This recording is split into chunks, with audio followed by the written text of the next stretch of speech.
Greetings and salutations, dear viewer, and welcome to another episode of Indiscretions. As always, I am your host, Catherine Emily. So obviously the Mueller report is the dominating, all-consuming story that we're all having thrust down our throats. And normally I try not to talk too much about the politics as usual for a couple of reasons. One, if you want conventional wisdom, you can go anywhere. There's nothing that I can say in regards to political points that you can't get from anyone else. So we try to be unique here, not only because we have a unique ideology that governs our website, but because there's 1,000 different stories that you can read that will tell you, what's in the Mueller report and what if you're a Republican you should think and what if you're a Democrat you should think. And so we try to stay away from those topics that everyone else is covering, but we also try to stay away from them because politics really should be about governing philosophies. It should be about ideologies. And partisanship needs to be viewed through that lens. It shouldn't just be about what Democrats can do to make Republicans angry and vice versa. And so we try to get away from a lot of the Trump-centric coverage just because it shouldn't be the emphasis of politics. Actual policy should be the governing philosophies behind political parties and their positions on policy should be, and constitutional principles should be really important because that's what informs rule of law, and that's how we determine what makes a good law or a bad law in respect to individual rights, which are supposedly upheld by the Constitution as it's written, not necessarily in the way that it's applied. But that's why the Mueller report is actually really encouraging. It is a phenomenal piece of constitutional theory. And I'm not going to go too much in depth to it, in part because this is kind of the drier side of things that I'm assuming most people don't get excited about. I get excited when I see footnotes in the Mueller report that cite the Federalist Papers. I'm assuming most of you don't, but that's okay. And we've already covered this in a piece that I wrote this morning, which I'll link to in the show notes and which you can go read if you're that interested in it. But the Mueller report is interesting not for political reasons, but because it is a document that is fundamentally governed by the Constitution. It is restrained in its actions by Mueller's understanding of constitutional principles. And that's what makes it interesting, and that's what makes it encouraging. And you're probably going to hear a lot in the coming weeks and coming months about Democrats who are subpoenaing the full Mueller report, who are subpoenaing the evidence behind it, and who want to launch investigations. And you're going to hear from Republicans that this is invalid. We had the Mueller report. It made its judgments. We're done. And this is fundamentally invalid. According to what's in the Mueller report, because Mueller's conclusion on obstruction of justice is not settled, because he doesn't actually make a conclusion as to whether or not Trump obstructed justice, because he doesn't think that's his place. He thinks that if he made that judgment and decided to make what would amount to a decision to criminally prosecute a sitting president, that would impede on the Article 1 oversight powers that the Constitution gives to Congress. And this is stuff in Article 1 that says that the House has power to try the president for impeachment, and that the Senate has the sole authority to try and then remove an impeached president for office. And so he thinks that if he were to render a judgment as to whether or not the president engaged in obstructive purposes, that this would have constitutional issues and it would infringe on Congress's Article 1 powers. And he goes at length into these tensions that exist in the separation of powers and the idea that, yes, Congress does have the authority to investigate the president, even though this might seemingly intrude on Article 2 powers, this idea that there are certain things that the president has the exclusive authority to do because Article 2 of the Constitution grants him these powers, and the separation of powers dictates that Congress can't act as the executive, just as the president can't act as a legislature, but because even though we have separation of powers, because ultimately everyone who serves in the government takes an oath to uphold the Constitution, and the Constitution exists to promote rule of law, this means that Congress has a vested interest in making sure that the president faithfully discharges his duty. And any investigation that they choose to launch into whether he's corrupted his purpose is not ultimately infringement on his Article 2 powers, but is in keeping with Congress's oversight function, and this is what gets to the impeachment powers granted to Congress by the Constitution, the idea that they have a vested interest in the entire process of rule of law. And if the president acts in a corrupt manner, then that impedes Congress's ability to carry out its Article 1 powers, so therefore they have the ability to perform an oversight function and to investigate the president. And this is something that, according to Article 1, is the sole authority of Congress, and for this reason, Mueller doesn't want to render a judgment on it. So we're not done with this issue of obstruction of justice. Effectively, what Mueller is saying is, I'm not going to make a judgment on it. Congress, it's up to you, and here are the constitutional principles. So anything that Congress now does is effectively within its constitutional authority. And so the issue is far from over. And we will, of course, see how that plays out in the coming weeks and months. But any attempt to undermine the legitimacy of investigations that will be forthcoming they are valid investigations, and that is what Volume 2 of the Mueller report effectively says. So any partisan narratives that say otherwise are misinterpreting the Mueller report, probably disingenuously for partisan gains.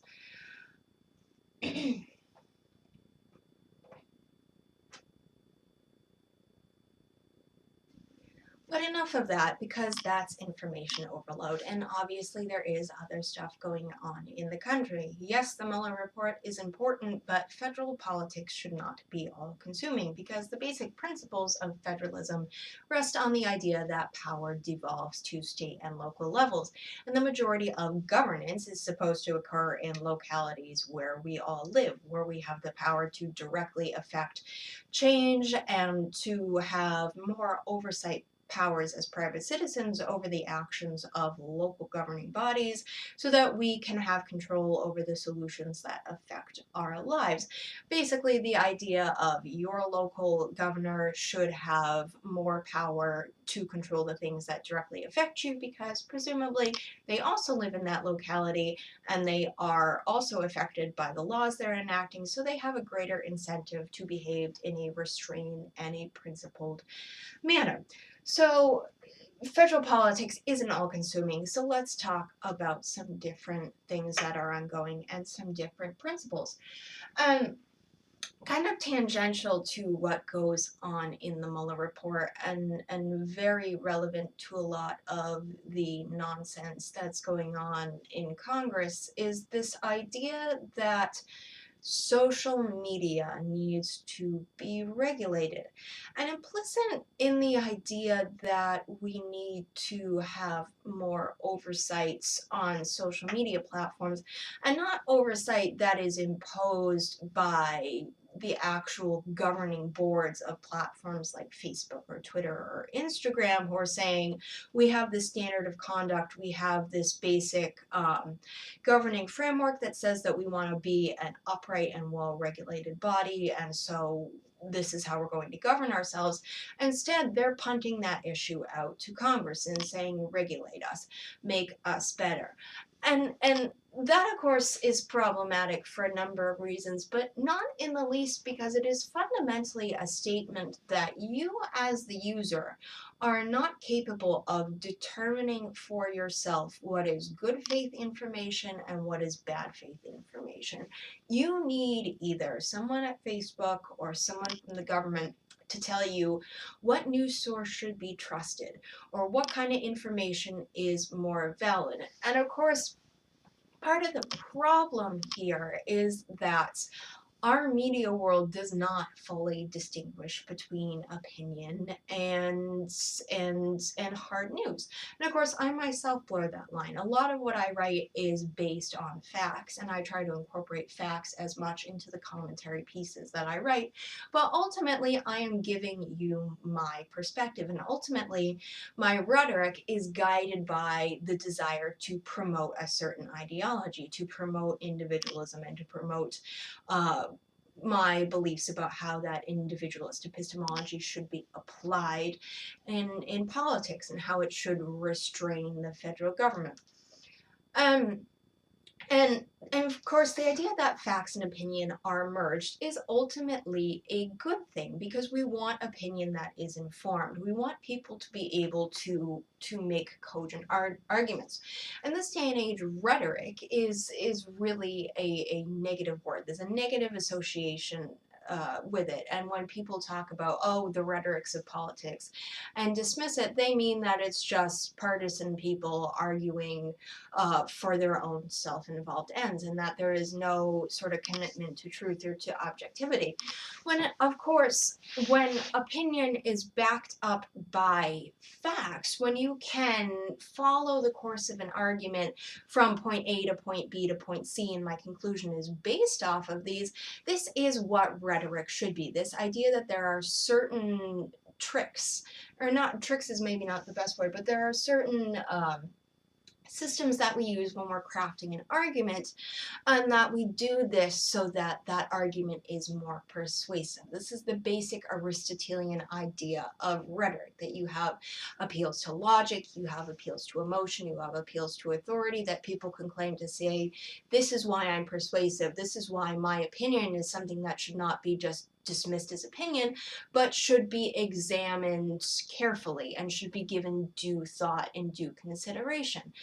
And the idea that we as individuals are not capable of using our own rationality, using our own analytical processes to take apart people's arguments and to determine for ourselves whether or not there is truth to an opinion or whether or not it is just partisan bloviating, whether or not it's dishonest, it is complicated by the fact that pretty much everywhere you turn nowadays, there is this desire to pretend like people in authority are these objective upholders of truth, who are not, like the rest of us, mere peons, subject to self-interest. And the criminalizing of self-interest is really problematic, because self-interest should be what makes you an honest arbiter of the world, because your self-interest is tied to your survival.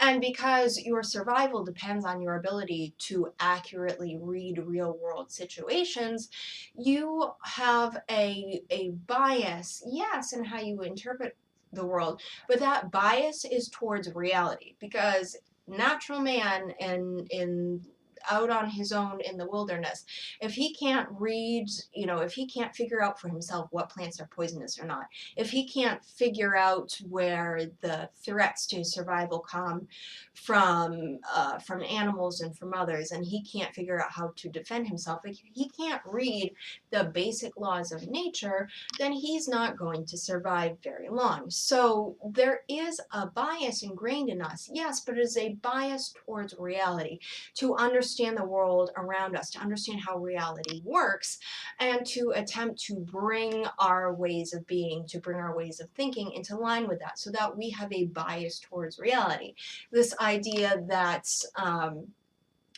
we are constantly thinking, constantly analyzing things around us, not only to gauge where threat lies, but to gauge where improvements come from. This idea that, when you go out and you're conducting a job interview, you are engaging your biases because you're looking for the job that is going to provide you the best situation. And you're going to make a discriminatory choice based on what you think holds the most promise for your future, whether that is in terms of the most money, whether that is in terms of maybe the job is in an area where you want to live and it might be lower pay than another job, but if you want to live in a particular locale, you might take that lower job because you think you're going to be all around more happy. And all of these decisions involve discretion, involve bias, but they are a bias towards ultimately our self-interest, and our self-interest which is integrated into our perception of reality,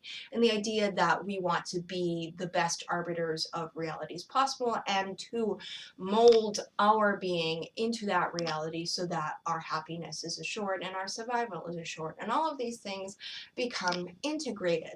And this process helps us to develop analytical abilities, to develop the empiric ability to determine right from wrong, and not only to determine right from wrong, but to determine the way that right and wrong are made manifest. So this is a very Aristotelian idea, which is that because we don't live in a perfect world, because there are natural inequalities in resources, because people are individuals and have different skill sets and apply these skill sets differently, the perfect choice is not always going to be available to you. So you have to work with what you have to try to determine, of the choices available to you, where is right most evident, where is the most perfect form of right embodied, and how do the choices you make affect how that right is made more manifest in your life.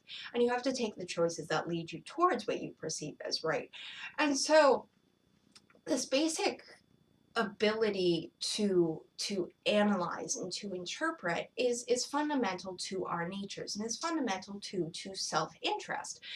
And when people like Facebook or government regulators come in and talk about imposing from above judgments that are true or false, what they're effectively saying is that we lack the ability to make those determinations on our own, which is of course problematic because truth manifests itself imperfectly and in different ways depending on what our values are in life, depending on what our goals are in life. This is not to say there is no such thing as objective truth, because obviously there is, but the way in which truth is applicable to your life differs depending on your situation, depending upon your goals, depending on what you're doing. And if government or if others come in and say, well, you can't make that determination for yourself, we need to make it for you, that is of course problematic for the reasons that self-interest is integral to the way that we perceive truth, to the way that we are arbiters of truth, and to the idea that your self-interest helps to keep you an honest arbiter of truth, because your survival is dependent on your ability to accurately read the situation around you. But it's also problematic because it is suggesting that that while your self-interest excludes you from the ability to be a good arbiter, that people in power inherently are, and that there's an idea there that those in power have objectivity while those don't are not able to have that same objectivity. And the idea then is that you need to trust certain sources, and anything that doesn't come from those certain sources cannot be countenanced. It is automatically disqualified. We're creating a hierarchy here of information that can be trusted, and the sole governor of what is to be trusted and what is not depends on what those in power say, right? This is a hollow and a self-perpetuating system, and it's particularly troubling because it suggests that those in power are automatically to be trusted, are automatically to be taken credulously, that they automatically have some objectivity, when of course the exact opposite is true, because power insulates people from self-interest and excuse me, and insulates people from the consequences of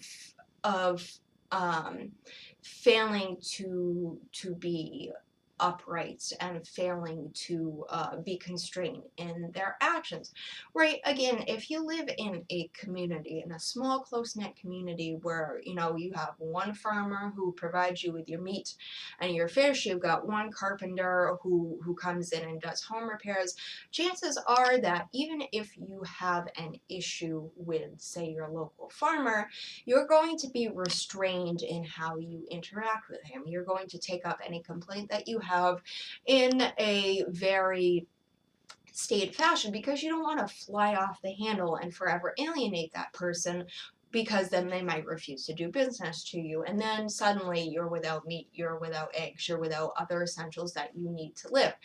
And that is not true of power, because power, particularly government power, has force of law behind it. And this means that there is a certain morality imbued into the judgments that power makes. It doesn't mean necessarily, again, this is not a reflection of absolute morality, but it is a reflection of legal right and wrong, and all of the forces that are inherent in the judgments that legal right and wrong makes. So when people in power make judgments, they have legality behind them, and they have all of the associated law enforcement and Justice Department offices behind them to, of course, here we're talking specifically about government, but they have all of those forces behind them to back up what they say, and they are insulated from consequence because they are really nested in this power structure. And that becomes highly problematic because it encourages self-interest in a way that is not rational. Because there is no consequence to action, then you can start infringing on other people's rights. Let's go back to that small little isolated town in a state of nature. If you are totally in control of that town, if you have a stranglehold on power, if you have the ability to somehow have unlimited resources, then you're no longer constrained by the fear of retaliation if you violate somebody else's rights. You can violate them with impunity and not worry about a threat to yourself. And that is where despotism comes in, the uncoupling of self-interest from rationality. And that is what happens when you insulate people in power structures, whether that's in Facebook or other private actors, or whether that is in the government. And so the idea that we are going to connect objectivity to people in power, to people in public office, because they supposedly have some sort of altruistic bent, is particularly dangerous because it is power that divorces self-interest from reason, divorces it from responsibility. Whereas people who do not have a whole lot of power and who are dependent upon the services of others have a particularly, or at least if they're rational, have a particular respect for the rights of others because they don't want to offend them, because that ultimately will reflect bad. It is against their self-interest. It is against their preservation instinct. And so when we talk about the regulation of social media, whether that is in regards to the Mueller report and this idea that we need to be more careful about how we consume information, and we need to be more careful about labeling information, it's particularly troubling because ingrained in that is this idea that you as an individual are not capable of using your own analytical powers to determine what's right and wrong, to determine what's fishy or not, to determine who you should trust. You need somebody else to do that. But the people who are relying on to do that, the people who are lifting up and insulating in this little bubble of authority, are then divorced from reality, are divorced from the consequences that come from being a person in reality, which means that they don't have the same restraint that the rest of us have, the same idea that we need to be judicious and respectful of others, because if we don't, that could come back to reflect upon ourselves. And those who are insulated in power structures don't have that same responsibility, don't have that same need to be responsible in the same way. And that is particularly troubling, whether it comes out of concerns about Russian meddling in the election in the Mueller report, whether that comes out of what, people like Mark Zuckerberg are saying just in general, and this general concern for the state of discourse, because the state of discourse, right, is whatever we make it. It's a reflection of how each individual acting autonomously chooses. And it's not something that is governed from the top down. It's something that rises up from the bottom up, because a system is the sum of the people who make it up. It is an expression of the independent interactions that all of the autonomous members of a network take, and it's just an expression of that in its totality. And that ultimately means that what a system is comes down to the choices that individual makes and the choices that we all make to be self-governing, to make conscious decisions. But we have to have the freedom to make those decisions. And the problem with the attitudes that are currently being pushed in the highest levels of our political discourse is that they fundamentally disenfranchise people. They fundamentally say, you on your own can't be trusted. You need someone to tell you what truth is. You need someone to tell you what a trusted source is. As if you are not capable